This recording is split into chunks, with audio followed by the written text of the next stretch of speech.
طيب أيوة. طيب الصوت واضح شيخ؟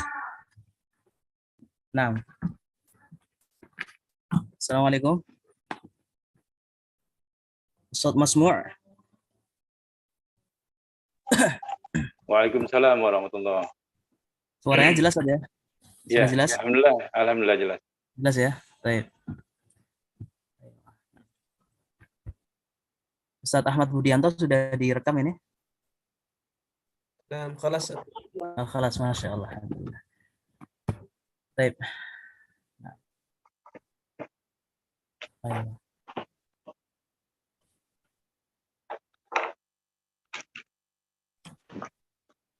Baik. Assalamualaikum Syekh. Nabda Syekh. نعم نبدأ عفوا. أيوة نبدأ. طيب بسم الله الرحمن الرحيم. الحمد لله رب العالمين والصلاة والسلام على رسول الله وعلى آله وصحبه ومن والاه ولا حول ولا قوة إلا بالله. رب اشرح لي صدري ويسر لي أمري واحلل عقدة من لساني يفقهوا قولي. اللهم علمنا ما ينفعنا وانفعنا بما علمتنا وزدنا علما نافعا يا رب العالمين. Alhamdulillah ikhwatul kiram asatidzah azzani Allah wa iyyakum. Allah mudahkan kita pada kesempatan malam hari ini untuk bersama-sama belajar ya, terkait ilmu qiraat bersama Syekh kita semua, Syekh Abu Abdurrahman, Syekh Jihad Al-Yamani, untuk talaki riwayat Qalun. Alhamdulillah, sebelum kita mulai rangkaian belajar kita pada riwayat Qalun ini, mungkin ada sedikit pendahuluan dulu dari Ana di sini selaku musyrif halaqah. Maka di sini akan Ana sampaikan terkait program ini ya. Jadi program ini berawal dari permintaan Syekh ya. Berawal dari permintaan Syekh untuk bisa melanjutkan ya talaki pada jenjang qiraat ya. Mungkin sebagian di antara asatidzah sudah tahu ya bahwasanya Syekh Jihad ini ya, beliau dari Yaman, Mujaz Qiraat Asyarah Sughra, dan beliau sudah banyak membuka kelas ya secara online pengambilan sanad, baik secara munawabah seperti ini maupun secara privat seperti itu. Dan sebagian besar ya banyak mujaz beliau, sekitar sudah 40 mujaz, dan alhamdulillah, dan rata-rata kebanyakan ngambilnya hafs atau syu'bah atau jamak keduanya asim.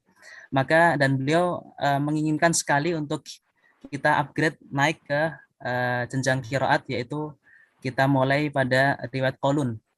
Dan sebagai info bahwasanya insyaallah program ini atas permintaan Syekh akan kita lanjutkan biidznillah setelah Qalun, kemudian pada riwayat berikutnya yaitu Warsh, kemudian Ibnu Katsir, Abu Amr dan sebagainya sampai Qiraat Asyarah insyaallah biidznillah. Dan maka oleh ini ya kami harapkan pada semua asatidzah bisa tetap semangat ya, iltizam, kemudian tetap bisa hadir ya semampunya, dan Allah mudahkan nanti ke depannya kita bisa menyelesaikan satu demi satu riwayat sampai Asyarah biidznillah.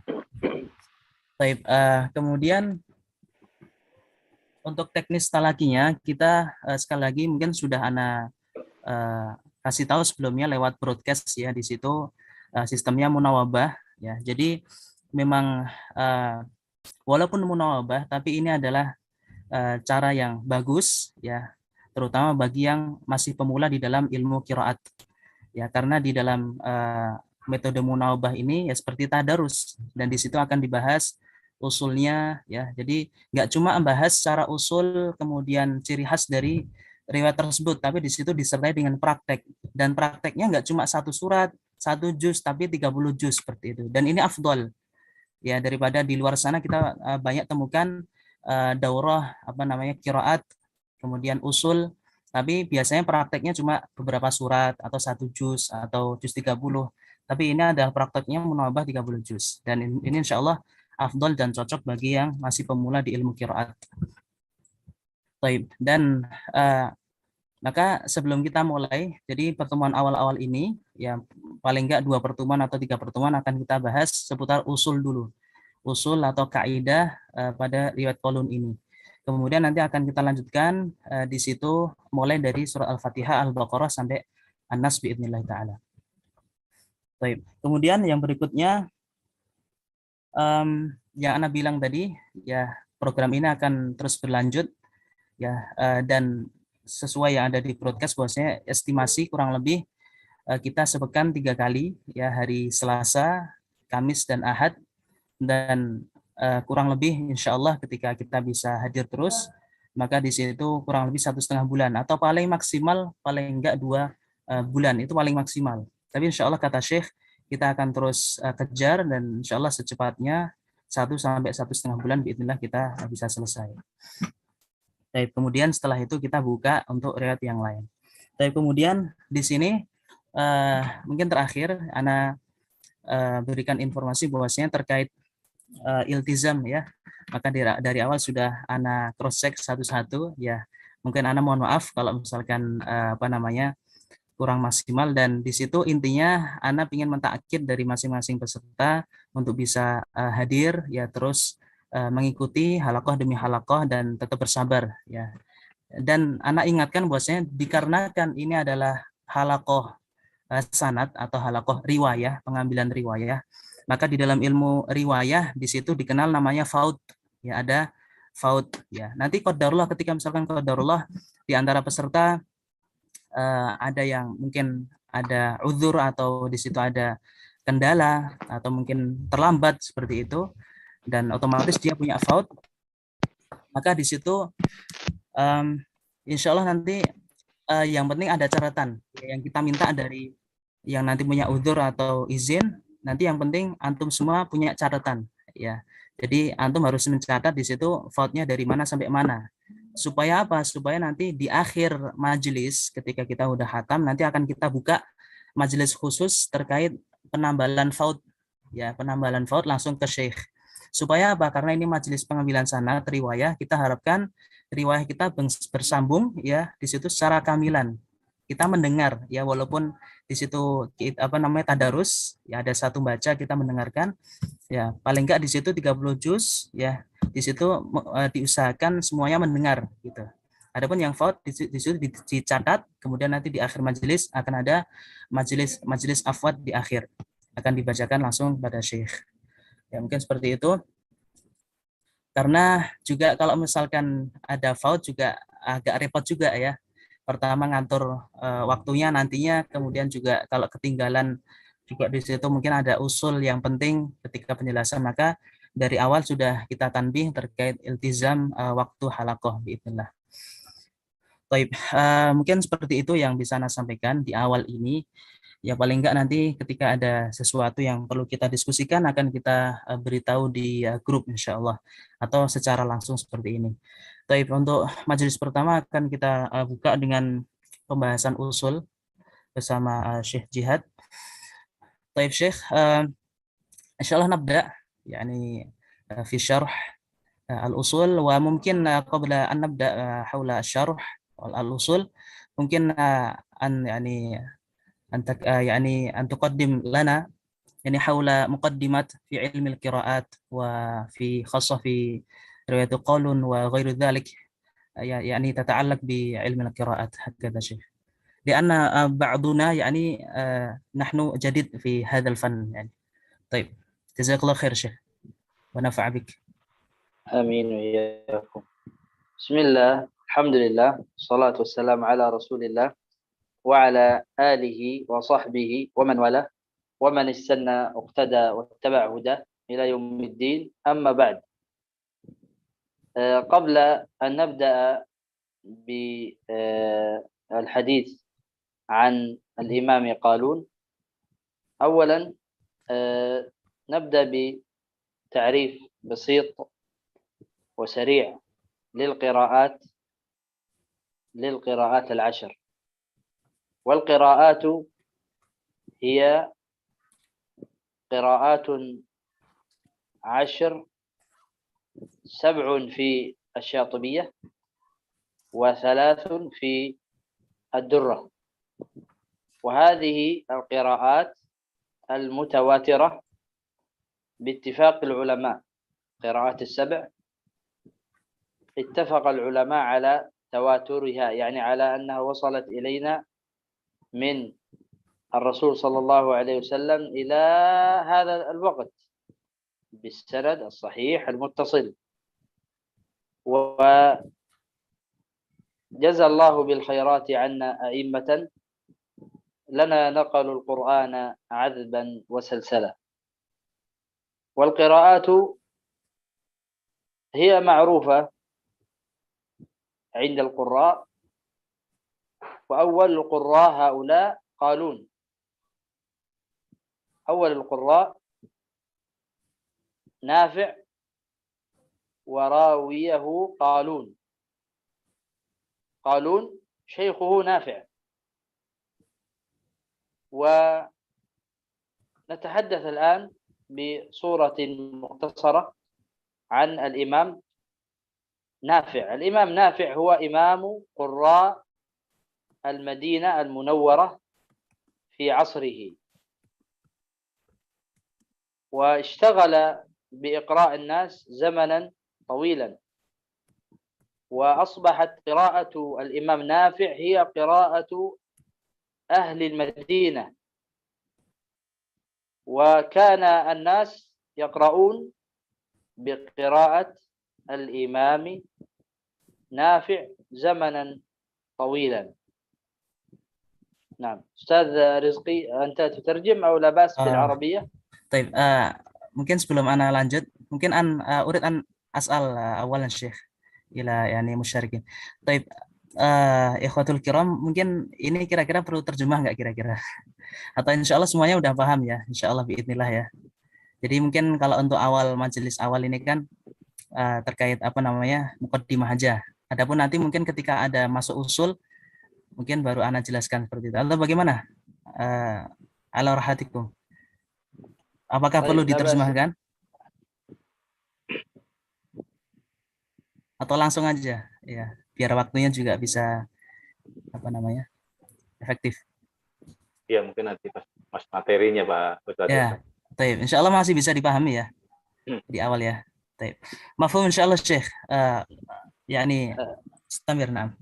نعم إن شاء الله أستاذ رزقي في الأصول نتمنى أن تترجم إن شاء الله. طيب نعم نعم إن شاء الله سأترجم. أيوة نعم سأترجم. هذه مقدمة سريعة إن شاء الله، ليس فيها تطويل. نريد أن ندخل في الأصول مباشرة إن شاء الله. طيب بارك الله فيكم. والإمام نافع جلس للإقراء في المسجد النبوي كثيرا، ولهذا رفع الله عز وجل قدره، رفع الله عز وجل قدره وشأنه، لأنه تفرغ للإقراء وعلم الخلق الكثير هذه الروايات، فجزاه الله عنا خيرا. والإمام نافع يعني شيخه أبو جعفر. أبو جعفر هذا كان من مشايخ الإمام نافع، وهو أيضا شيخ القراء بالمدينة المنورة في وقت زمانه، فرضي الله عنه وأرضاه. وأيضا أبو جعفر هذا أحد القراء العشرة، درس عليه الإمام نافع، درس مع أبو جعفر. وأما الإمام نافع فهو قد أقرأ أكثر من 70 سنة، يعني 70 سنة وهو جالس يقرئ ويعلم ويجتهد. لا إله إلا الله، وقت طويل. نعم. وهكذا الذين يعلمون القرآن لا بد أن يعلمون أن التعليم للقرآن أجره عظيم ويحتاج وقتا طويلا. لا تقل أنا تعبت من التعليم، أنا خلاص. لا، أنت خير الناس، خيركم من تعلم القرآن وعلمه. فإذا أردت الخيرية في الدنيا والآخرة فعليك بأن تقرئ وتعلم كتاب الله عز وجل. خيركم من تعلم القرآن وعلم. وهكذا الإمام نافع رضي الله عنه وأرضاه. وكان الإمام نافع إذا تكلم يشم من فيه رائحة المسك، يشم من فيه رائحة المسك. فسئل: أتتطيب كلما قعدت تقرئ؟ فقال: ما أمس طيبا، ولكني رأيت رسول الله صلى الله عليه وسلم في النوم وهو يقرأ في فمن ذلك الوقت أشم يشم من في هذه الرائحة، يعني يخرج من فمه رائحة مسك، العطر. والسبب أنه رأى الرؤيا التي ذكرنا قبل قليل. فسبحان الله، الذي يقرأ القرآن دائما فهو نور على نور.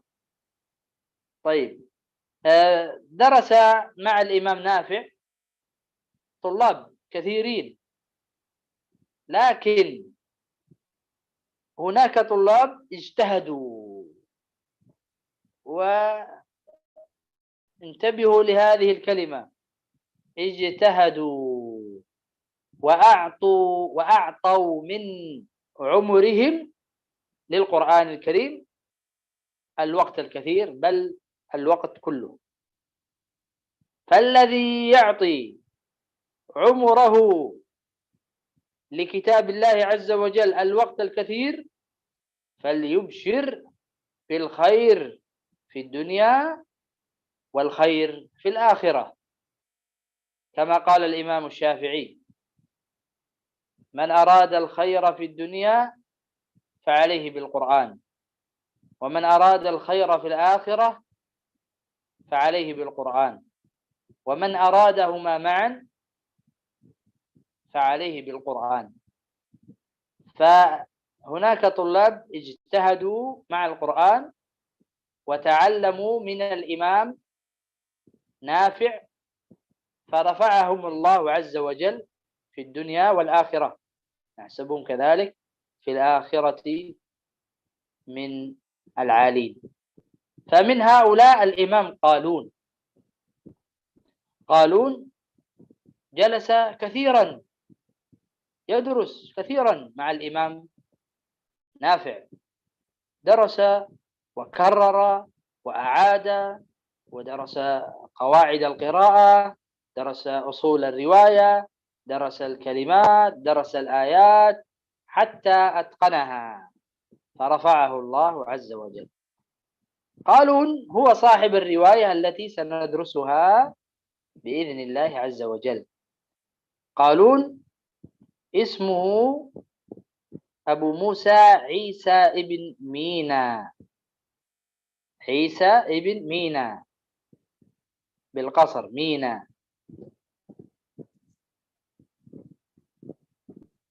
نعم، أصله من الروم، أصله أعجمي ليس عربي، أصله أعجمي وليس عربي. وهذا يدل على أن القرآن لا يختص بعربي أو بأعجمي أو بأندونيسي، لا، كل من اجتهد مع القرآن رفعه الله عز وجل. فهذا قالون أصله أعجمي من أوروبا، لكن اجتهد مع القرآن فرفعه الله عز وجل. قالون هذه كلمة رومية، كلمة رومية، يعني في أوروبا، في أوروبا قالون يعني الجيد، الجيد، شيء جيد، ممتاز، حسن. وقالون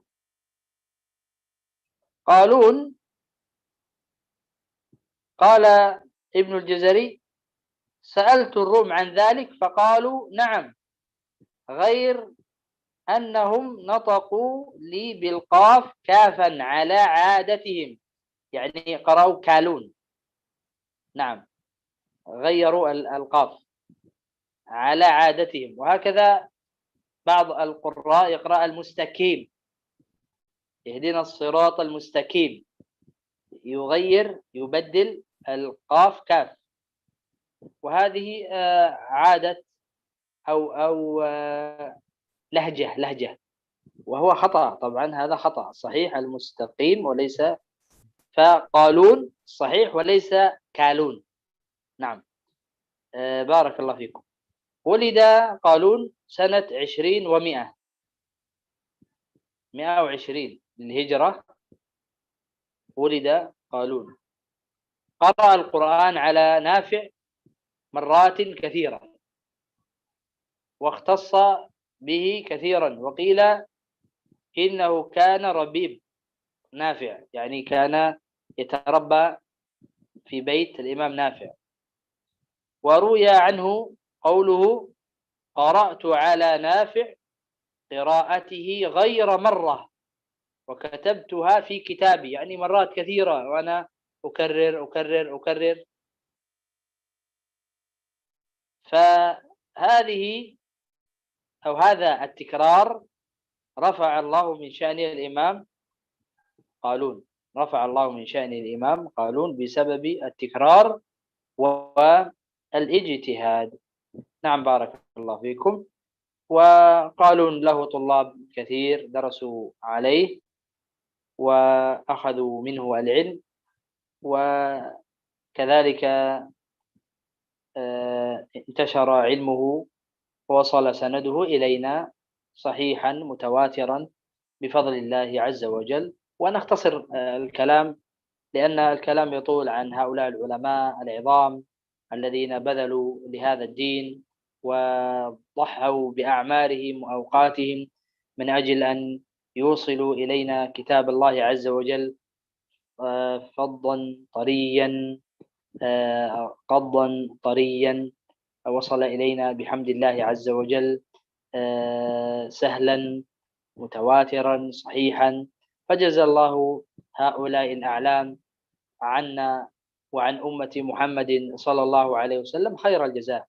وتوفي رحمه الله تعالى في عام 220 أو 20 و200، 20 و200 للهجرة، أو 220 يجوز 220 هجرية. نعم. فرحمه الله عز وجل ورفع الله قدره في الدنيا والآخرة. وأسأل الله عز وجل أن ينفعنا من علومهم وأن يجزيهم عنا خير الجزاء في الدنيا والآخرة. الحمد لله. طيب أستاذ رزقي، نبدأ بالأصول. طيب شيخ، نعم نبدأ إن شاء الله. هاي الأصول هذه يا حبذا أنت تترجم. تمام، جزاك الله خير. أيوة نعم. طيب إن شاء الله الأصول ممكن نختصرها جدا. الأصول أيوة، موجود معنا مختصر لأستاذ شيخ محمد عماد محيسن، مختصر في أصول القراءات. وإن شاء الله تعالى سنبدأ بأصول الإمام قالون. أصول الإمام قالون. وبدأ المؤلف رحمه الله أو حفظه الله تعالى، هو حي، بدأ المؤلف بالإدغام. إدغام في رواية قالون. هل موجود إدغام؟ الإمام قالون نعم وافق. أيوة، هذا هو الذي هنا. نعم أيوة نعم. الإدغام المتماثلين حفص وقالون سواء، متماثلين. مثلا الميم مع الميم، عليكم، من الباء مع الباء، اضرب بعصاك. هذا حفص وقالون اتفقا في هذا. طيب إدغام المتقاربين.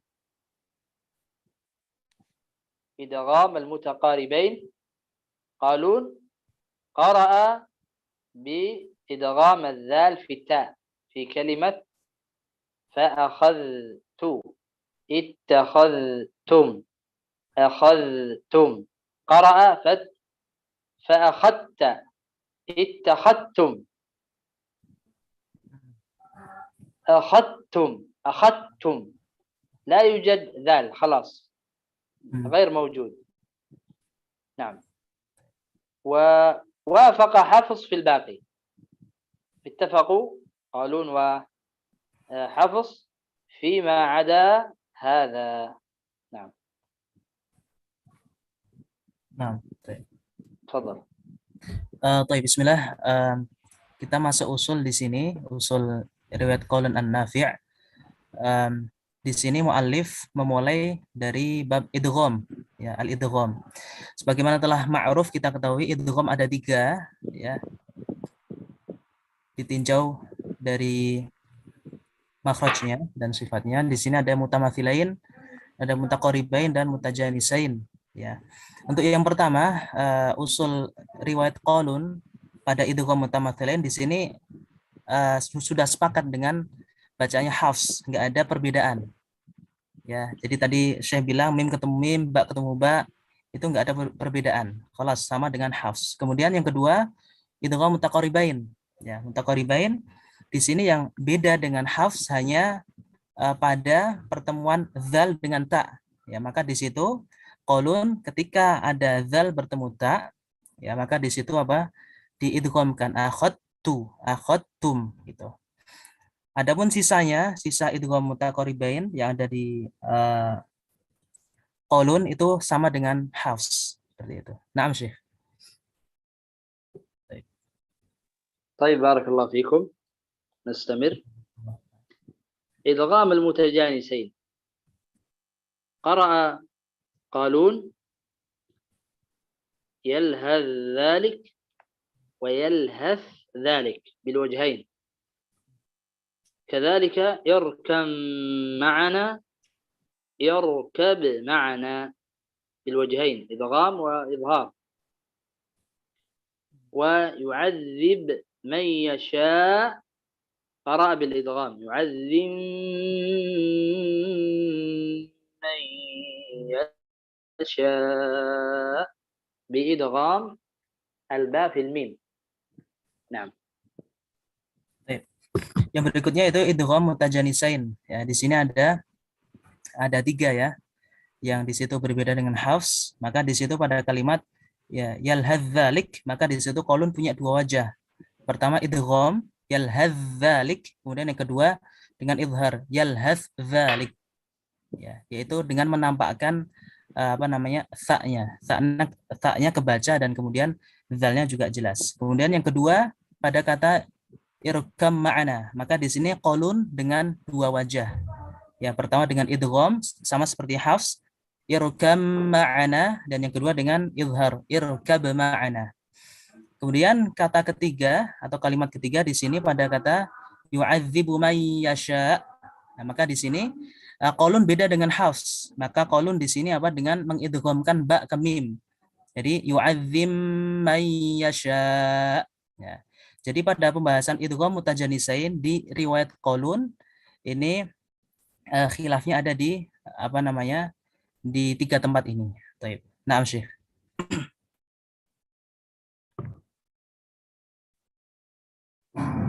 Ayo.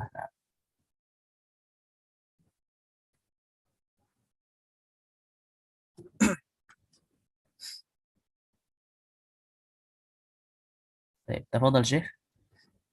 Nah.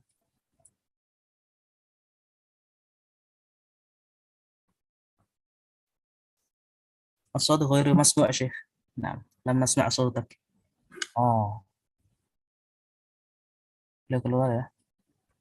Mungkin sinyalnya ya. Nah, baik.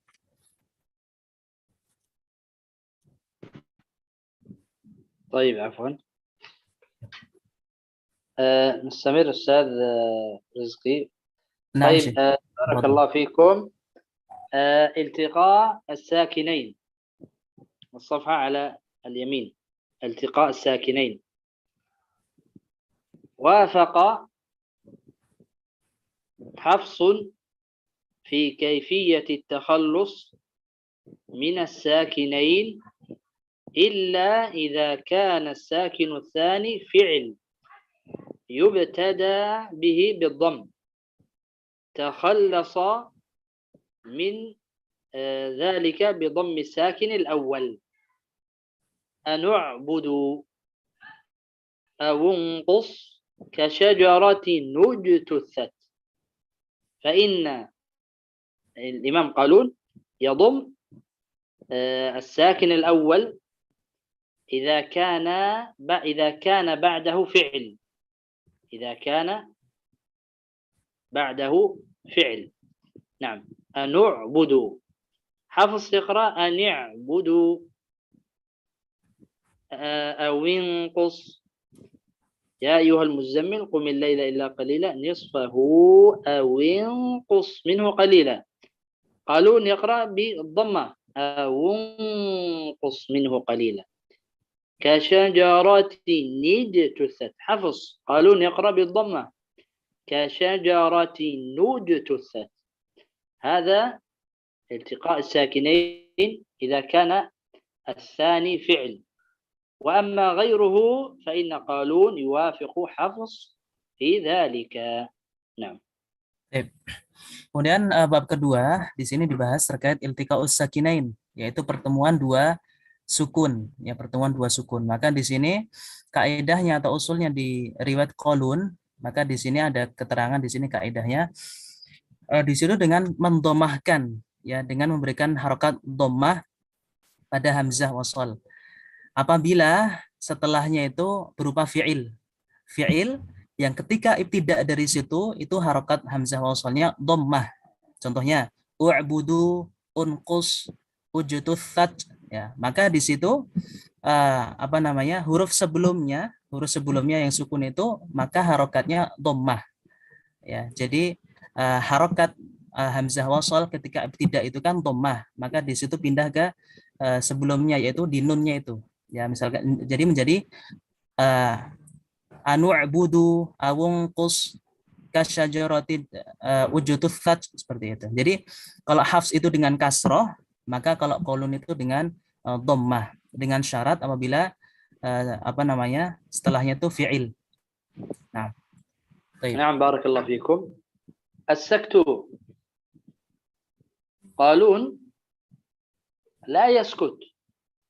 أدرج قالون السكتات الأربع الواجبة ولم يسكت عليها، وهي الكهف وسورة المطففين بران قيامة قيل مرة ياسين مرقدنا هذا، فإنه لا يسكت. نعم. لماذا؟ هذا مذهب قالون، رواية قالون يخالف حفص. حفص يسكت. قيل من راق بل ران. أما قالوا لا، قيل مراق بران. نعم لا يسكت. السكت الجائز هذا متفق عليه بين القراء. السكت الجائز بين آخر سورة الأنفال مع أول براءة، هذا اتفق القراء. تريد تسكت، تريد تصل، تريد هذا بالاتفاق القراء كلهم. كذلك سورة الحاقة مالية هلك، تريد تسكت مالية هلك، أو تريد تصل مالية هلك، لك الخيار. كل القراء اتفقوا على هذا. هذا السكت الجائز. نعم. Kemudian bab berikutnya terkait saktah. Ya, kita kenal di situ ada istilah saktah wajibah yang ada 4 tempat itu.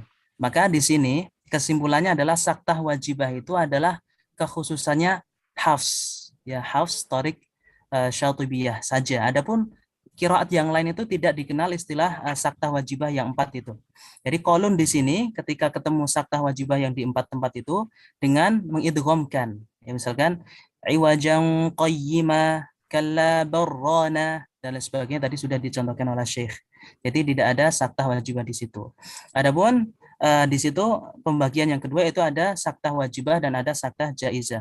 Maka saktah yang jaiz ini adalah muttafaq atau sepakat semua qurra yang 10 itu bisa diamalkan ya untuk saktah jaiz, yaitu di akhir surat Al-Anfal disambung dengan Bara'ah dan juga ma aghna anni maliyah halaka anni sultaniyah. Nah, seperti itu.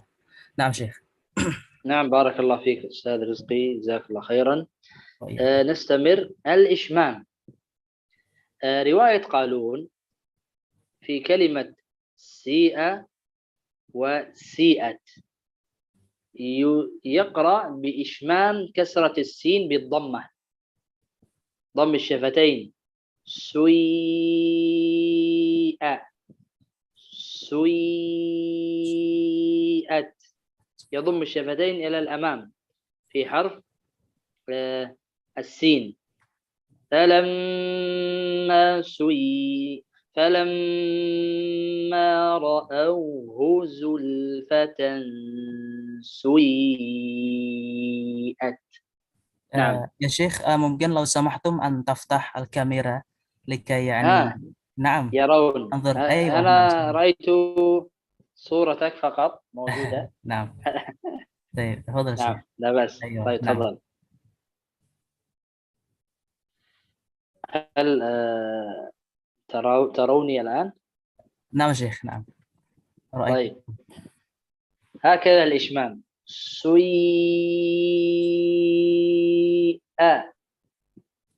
سيئت.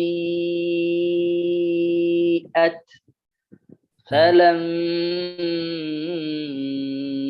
رأوه زلفة سيئت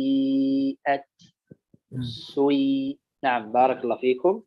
هذا هو مذهب الإمام قالون في كلمة سيئة وسيئت. نعم. طيب وهو الإشمام. نعم. ما معنى الإشمام؟ هو أن نضم الشفتين إلى الأمام. نعم هذا الإشمام. نعم. Baik, kemudian bab berikutnya yaitu terkait ismam. Apa itu ismam? Yaitu dengan memonyongkan kedua bibir ke depan.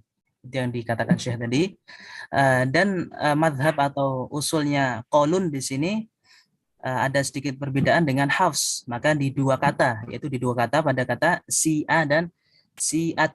Maka di sini usulnya Qaulun adalah dengan mengismamkan huruf sin yang berharokat kasroh, yaitu dimonyongkan menjadi dhammah seperti yang tadi sudah dipraktekkan oleh Syekh. Jadi si'am jadi sui'a, kemudian sui'at seperti itu. Nah, بارك الله فيكم. أحسنت.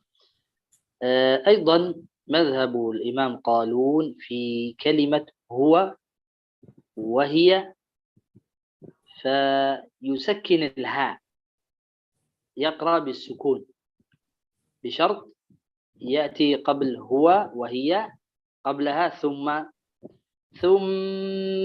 هو أو كلمة أو حرف الواو وهو وهي، يسكن حرف الهاء أو حرف أيضا الفاء قبلها فهو فهي، أو كذلك حرف اللام لهو لهي. وإن الله لهو الغني وإن الله ثم هو ثم هي ثم هي. نعم هذا بسكون هو وهي، بسكون الهاء في هو وهي. نعم. Kemudian pembahasan berikutnya terkait kata huwa dan hiya. Maka di sini sudah jelas ya bahwasanya bacaannya Qaulun itu ciri khasnya dengan mensukunkan ha pada huwa dan hiya, dengan syarat ketika sebelumnya terdahului dengan kata thumma atau waw atau fa atau lam. Ya, tadi contohnya sudah dicontohkan oleh Syekh, thumma huwa wa huwa ya, dan lain sebagainya. Terus Syekh, nah. طيب كلمة ثمود في سورة هود، سورة هود قرأ الإمام قالون بالتنوين في سورة هود، وكذلك سورة الفرقان، وكذلك سورة العنكبوت، وكذلك سورة النجم قرأها بالتنوين وصلا وبالألف وقفا، خلاف لحفص. حفص وصلا ليس موجود تنوين ولا يوجد ألف. نعم، قرأ الإمام قالون ثمودا بالتنوين. مثال سورة هود الآية، طيب في سورة الفرقان وعادا وثمودا وقد تبين لكم، هذه سورة ايش؟ العنكبوت. نعم العنكبوت. وعادا وثمودا وقد تبين ثمودا، وكذلك في سورة هود الآية رقم 80، كذلك في سورة الفرقان الآية رقم 98، كذلك العنكبوت الآية رقم 38. الآيات إن شاء الله كل هذا سنطبقه في القراءة عندما نقرأ الرواية، كله سنجده وسنقرأ كلمة ثمودا بالتنوين. نعم. Baik. Kemudian pembahasan berikutnya pada kata thamud atau thamuda. Ya, maka di sini ada sedikit perbedaan, yaitu antara Qalun dengan Hafs pada 4 tempat, di 4 tempat, Hud, Furqan, Al-Ankabut, dan An-Najm. Bahwasanya di sini kalau antum melihat di mushaf Hafs, ya di situ ada sifar, ya sifar mustadir Syekh fi mushaf Hafs. نعم الصفر المستدير والصفر المستطيل بينهما فرق. Nah, jadi di 4 tempat tadi di Hafs itu ada sifat mustadirnya. Maka di situ kalau di Qalun, ya Qalun di situ bacanya dengan tanwin, ya artinya di situ di atas alif itu enggak ada sifar-sifaran, di situ enggak ada. Jadi dibaca sesuai hukumnya. Jadi misalkan di surat An-Najm wa thamudan fama abqa, itu Qalun. Adapun Hafs wa thamuda fama abqa. Ya. Jadi di situ intinya kalau Qalun di situ dengan tanwin ketika dia wasol. Adapun ketika waqaf berarti di situ dengan alif. Misalkan wa thamuda fama abqa, kalau wasol wa thamudan fama abqa, seperti itu. Nah. طيب بارك الله فيكم. هاء الكناية، هاء الكناية أو هاء الصلة أو تسمى هاء ضمير الغائب يجوز، الصلة الصغرى الصلة الكبرى. هناك اختلاف بين قالون وحفص. قرأ قالون هاء الصلة إذا قبلها متحرك وبعدها متحرك، قرأ قالون كلمات يوافق حفص ويختلف عن حفص. فمثلا يرضه لكم قرأ مثل حفص دون صلة، يرضه لكم، وإن تشكروا يرضه لكم، لا يوجد مد، هكذا يرضه لكم، سواء حفص وقالون سواء. نعم. ألقه إليهم قرأ ألقه إليهم أرجه وأخاه نؤته منها يؤده إليك نوله ونصله ويتقه، جميعها بكسر الهاء دون الصلة. خالف حفص، ما يوجد صلة، فقط كسرة فقط. ألقه إليهم أرجه وأخاه نؤته منها نوله ونصله كسرة فقط بدون مد، لا يوجد مد. قرأها جميعها بكسر الهاء دون صلتها. وفي كلمة يأته مؤمنا قرأها بالوجهين، يأته مؤمنا ويأته مؤمنا، بصلة وعدم الصلة. هذه الكلمة فقط قرأها قالون بالوجهين. نعم بارك الله فيكم.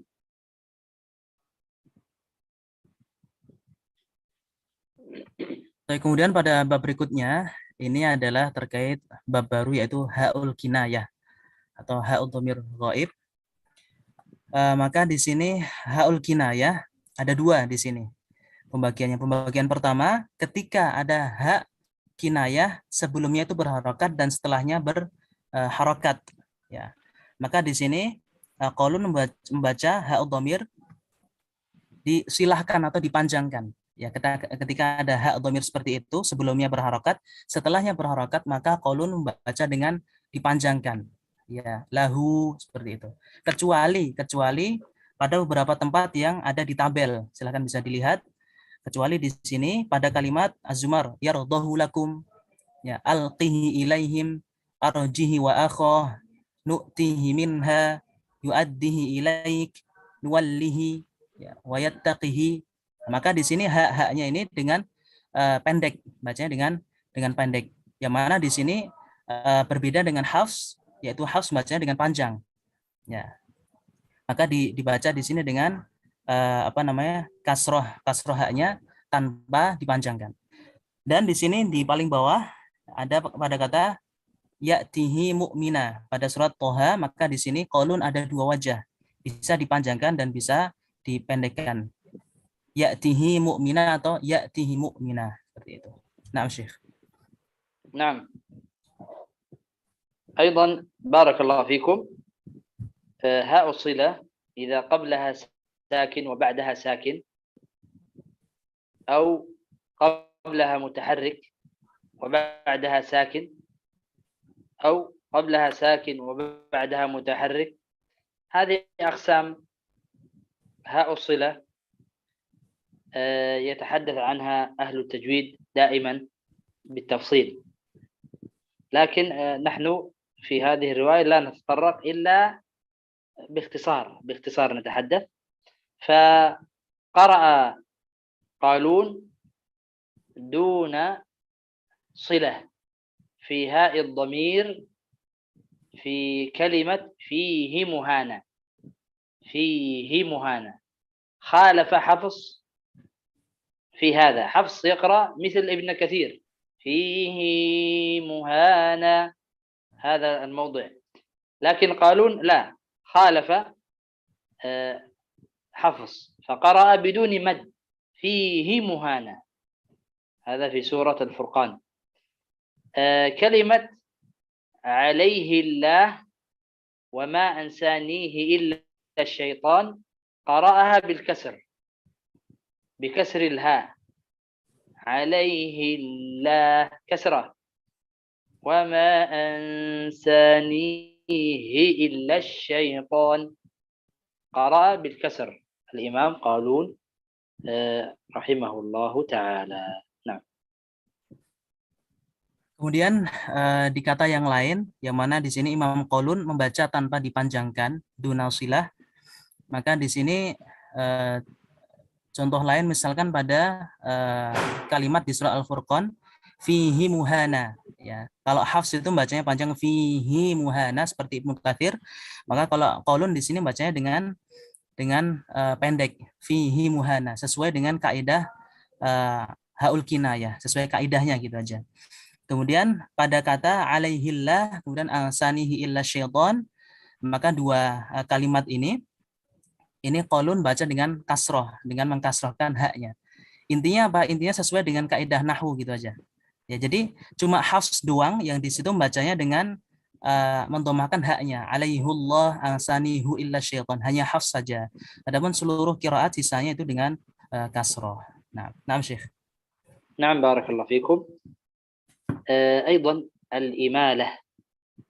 الإمالة والتقليل.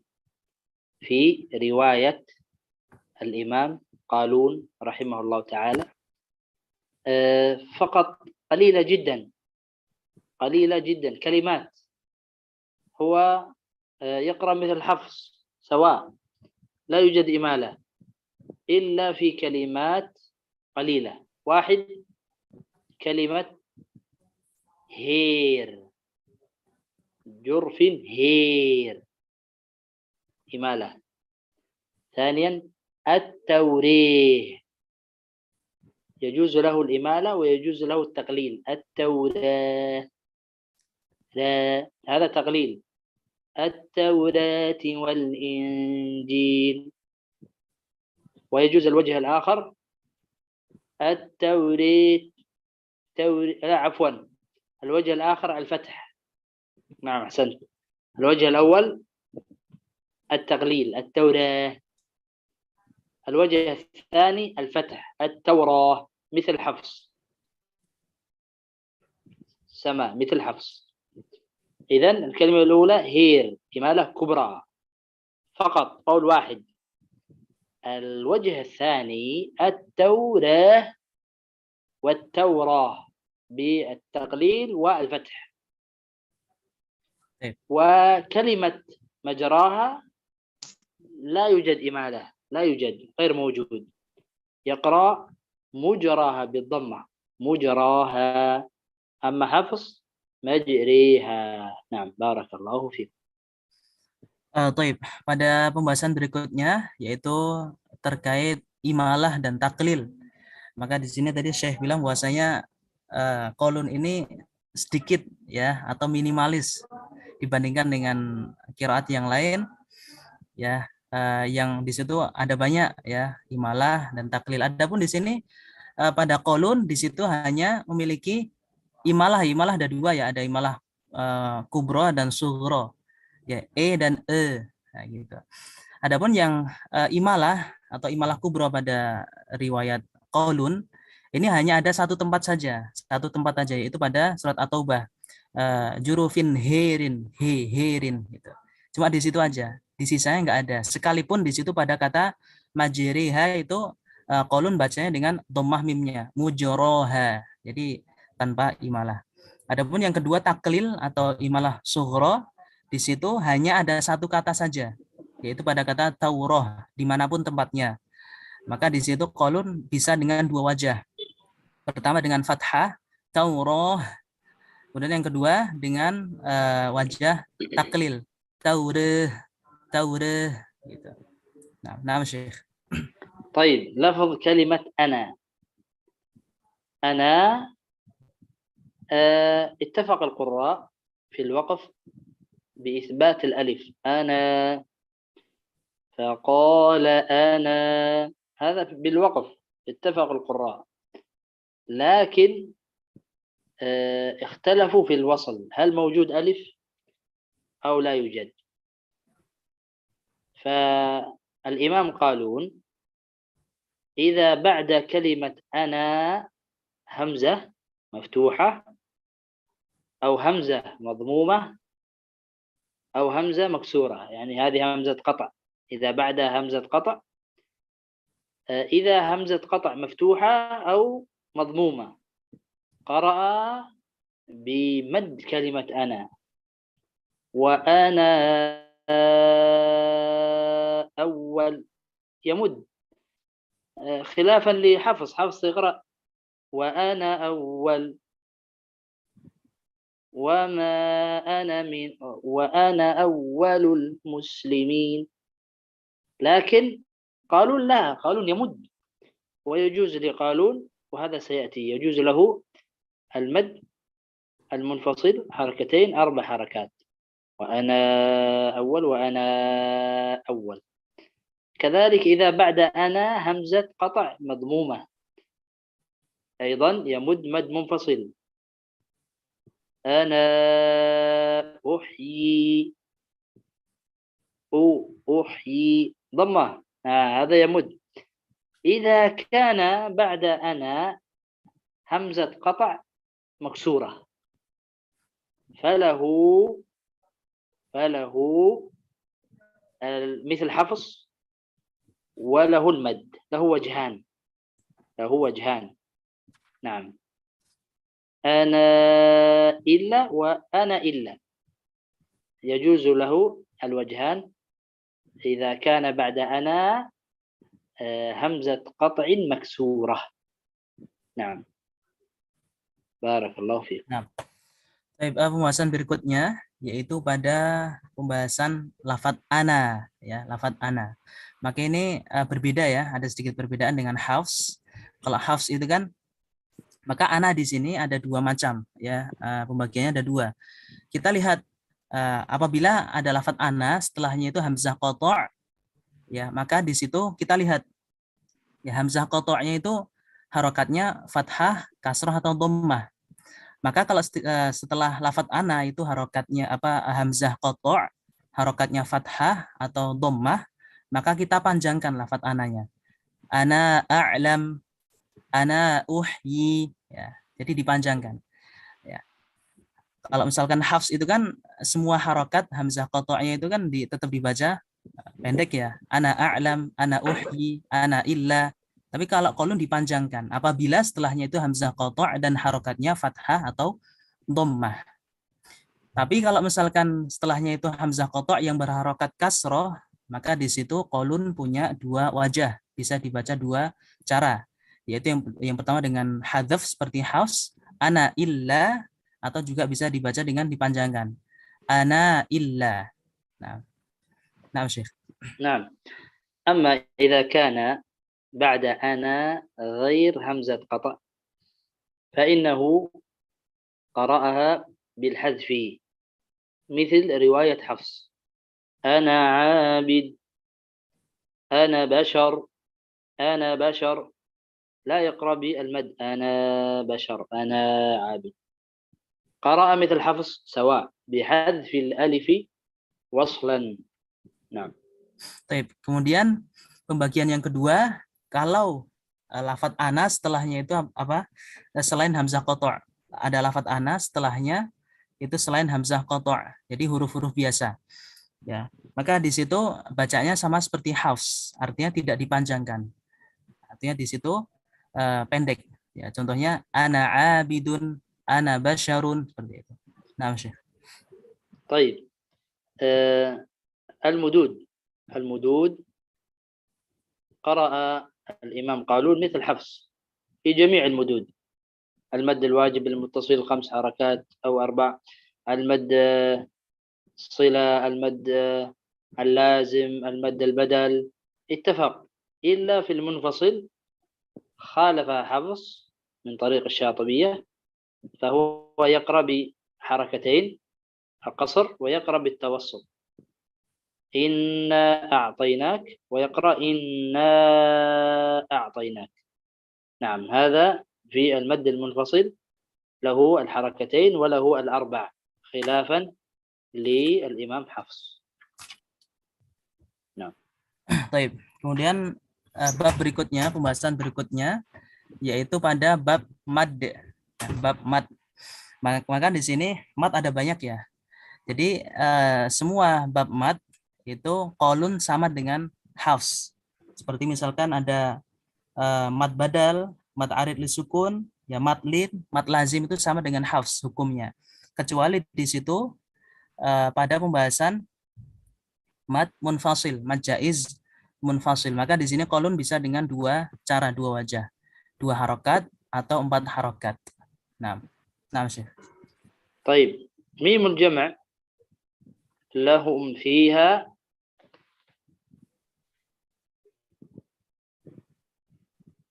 أيوة لحظة. ميم الجمع لهم فيها ولهم آمنوا أو غير ذلك، هم عليهم ولا الضالين، صراط الذين أنعمت عليهم. فإن قالون يقرأ بميم الجمع، بصلة ميم الجمع: عليهم ولا الضالين، ويقرأ بعدمها: عليهم ولا الضالين. فله الوجهان: له الإسكان، إسكان الميم كحفص، وله بصلة ميم الجمع. نعم. وإذا جاء بعد ميم الجمع همزة فإنه يمد الميم مد جائز منفصل. مد جائز منفصل. أنذرتهم أم لم يمد. عليهم إن يمد مد جائز منفصل. إذا أتى بعد ميم الجمع همزة فإنه يمدها إذا كنا نقرأ بصلة ميم الجمع، لأن قالون له الوجهان، وقالون بتخييره جلا. نعم بارك الله فيك. Baik. Kemudian pembahasan berikutnya yaitu terkait mimul jama'. Ya, mim jama'. Seperti misalkan pada him, kum, tum dan lain sebagainya, yaitu mim jama'. Maka di sini qaulun ya, dalam bab mim jama' dia memiliki dua cara atau dua wajah.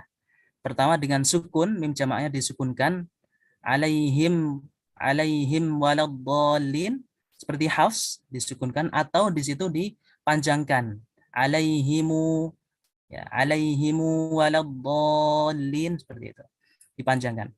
Maka di sini qaulun dengan dua wajah, bisa disukunkan minnya atau dipanjangkan, kecuali ketika misalkan ketika misalkan setelah mim jama' itu ada hamzah qata', maka di situ dihukumi seperti hukum mad jaiz munfasil ya.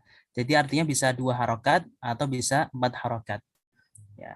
Misalkan tadi adzartahumu am lam tunzirhum 2 harokat atau bisa 4 harokat. Adzartahumu am lam tunzirhum, seperti itu. Naam Syekh. طيب أستاذ بارك الله فيك، لعلنا نقف هنا. طيب نعم. نقف هنا في هذا الأصول، نقف في شرح نعم الاستفهام المكرر. إن شاء الله غدا سنكمل الأصول ونبدأ بالقراءة. طيب غدا إن شاء الله نكمل الأصول ونبدأ مباشرة بالقراءة. سنرسل لكم مصحف الإمام قالون إلى المجموعة إن شاء الله. طيب إن شاء الله. فتكونوا مستعدين مباشرة إن شاء الله. نخلص الأصول غدا أو متى الجدول؟ بعد غد.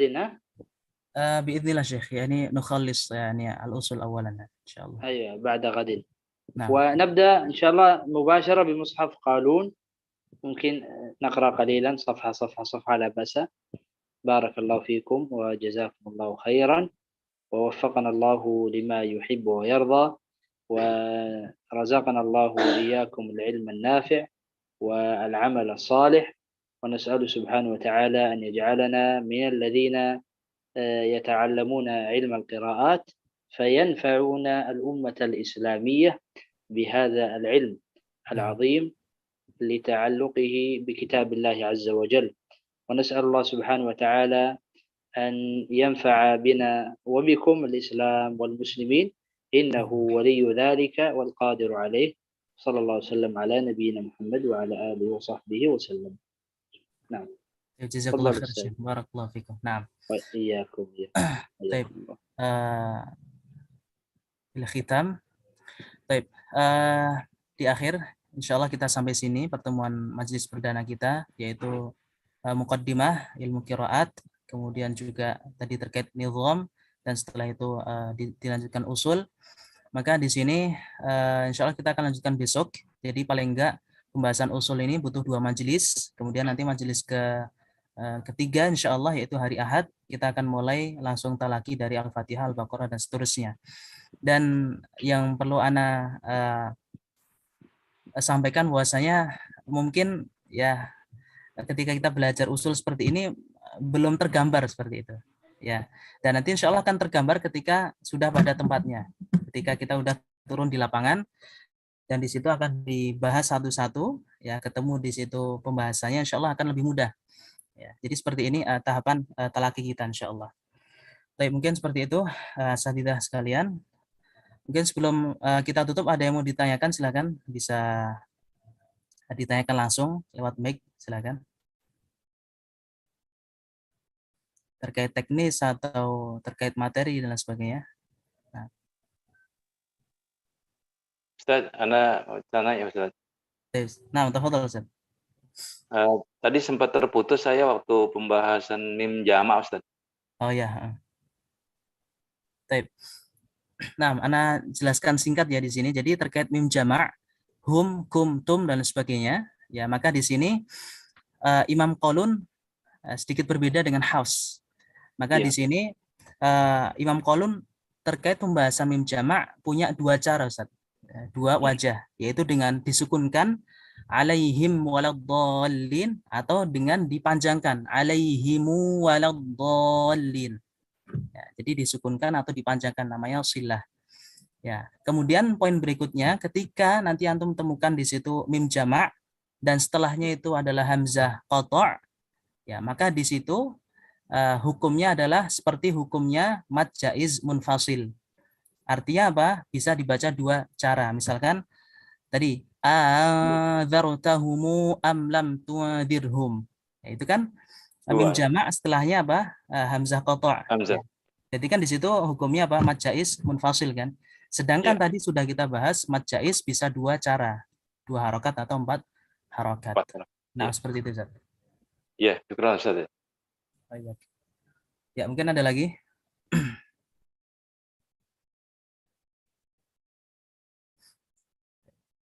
Halo Ustaz, insyaallah ya. Tapi jazakallah khair, barakallahu fikum, asatidzah sekalian. Alhamdulillah majelis pertama kita ya, berjalan dengan lancar dan insyaallah nanti akan kita ikutkan nanti setelah selesai majelis berupa catatan ya, apa catatan majelis ya. Misalkan hari ini pembahasan apa, kemudian di situ kalau tilawah sampai surat apa gitu, seperti itu. Baik. Mungkin kita tutup. Naktafi bihadzal qadar wa nuwasil fi liqa'il qadim biidznillah taala. Jazakallahu khair, subhanakallah bihamdik.